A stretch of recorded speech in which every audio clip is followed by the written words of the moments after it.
Thank you, Chairman, and I want to thank the Chairman and Ranking Member for the timeliness of this. And Chief Tidwell, I want to start by thanking all of the incredible people who have responded from the Forest Service in New Mexico over the last week or so. It's been incredible, the resources put on the current fires, the Tres Lagunas and Thompson Ridge fires. My first concern was going to be resources, and we've had an incredible response. We've also had great response, and I want to thank you, Mr. Decker, for the resources coming from Oregon.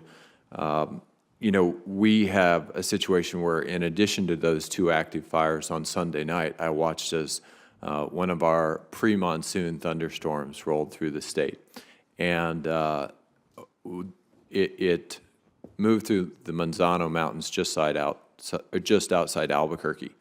And we think there were about 1,000 lightning strikes during that thunderstorm, and not a lot of rain to come with all of that.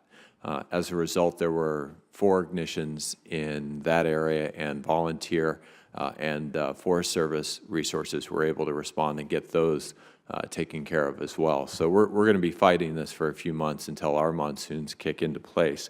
I want to suggest to the Chairman that we ask the OMB to come and have this kind of a conversation, this kind of a hearing directly with OMB, so that they can explain to us their interpretation of the Flame Act, because there seems to be broad consensus on this committee that they're not implementing it the way it was designed. And I think we all have an interest to make sure that we do implement that law and we get ahead of this. And to that end, I want to lay out a contrast and then get your ideas, Chief Tidwell.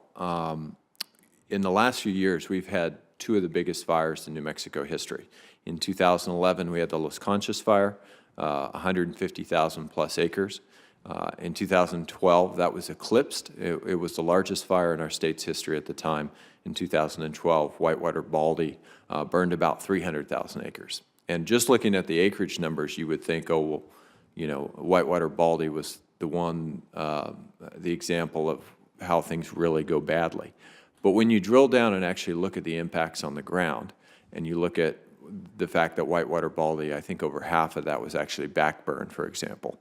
And then you go look at what's happening in terms of flood impacts, mineralized soil, and the condition and the dramatic change. I think we're going to see change in stand condition and forest type in Los Conchas for at least the rest of my lifetime. You realize that there is a contrast in how the Forest Service has managed fire in different locations across the country. And when you look at the combination of what the Gila National Forest has done with hazardous fuel reductions, progressive fire management, ecosystem restoration, and letting fires burn where it's appropriate to reduce those fuels on a very cost-effective basis, we see cooler, healthier fires, even in extreme drought conditions like we were in last year when Whitewater Baldy burned. And so I guess my question is, are the lessons that should be learned from the places where this combination of hazardous fuel reductions, of restoration, and of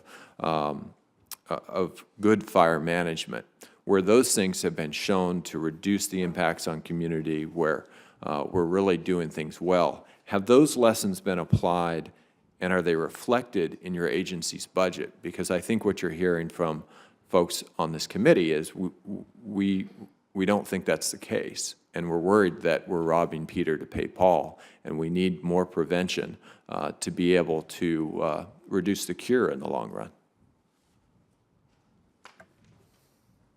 We have applied the lessons that we've learned over the years, especially when it comes to the use of prescribed fire. The Gila has been one of the leaders in the nation for years, and you described very well the difference that it makes when we're using prescribed fire, managing natural fire, we're in the right place. When we do get a fire started, it'll still maybe burn a lot of acres, but it burns at such a lower intensity that the watershed doesn't have the impacts. The country comes back rather quickly, and we don't see the level of flooding that we often see from these other fires. So we are applying those lessons. There's just no question we need to do more work. It's why we came out with our accelerated restoration strategy last year, and we identified between 65 and 82 million acres of our national forests that we need some form of restoration.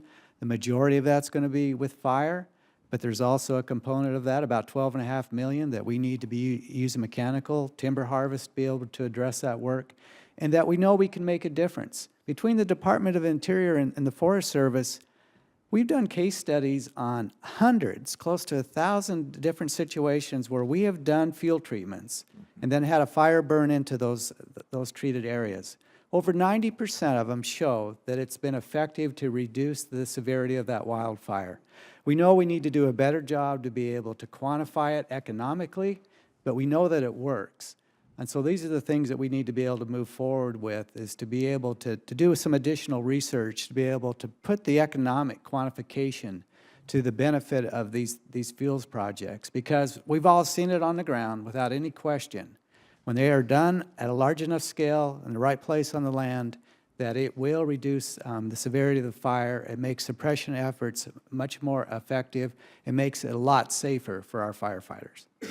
Well, I want to thank you for your efforts in that regard, because I hate to see us taking money out of hazardous fuel reduction, out of ecosystem restoration, out of proactive fire management in order to to fund the very real need that we have to respond to an urgent fire situation now.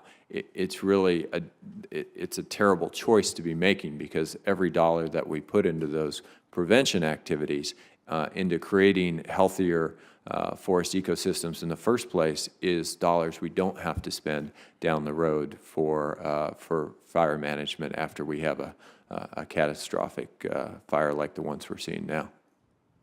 Thank you, Chairman. Senator Heinrich, thank you. And your point with respect to the Office of Management and Budget, I think, is very well taken. My understanding is that OMB has never testified. But I want you to know, I think your point is so important. We are going to stay at this until we turn OMB around on the question of how important prevention is in carrying out, the FLAME Act. And it just seems to me, given the fact that, Westerners, night after night in the fire season, that was what Senator Risch was alluding to, are seeing these infernos, ought to get OMB to wake up to your point about prevention and the FLAME Act. And I'm committed to working with you and Senator Murkowski, Senator Flake, all of our colleagues, until we turn OMB around on this. And I appreciate your suggestion. Thank you, Chairman, because I think it's one area where, regardless of party or geographic issues or anything else, this committee is united around the fact that the FLAME Act is not being implemented in the way that we all intended it to. You are correct.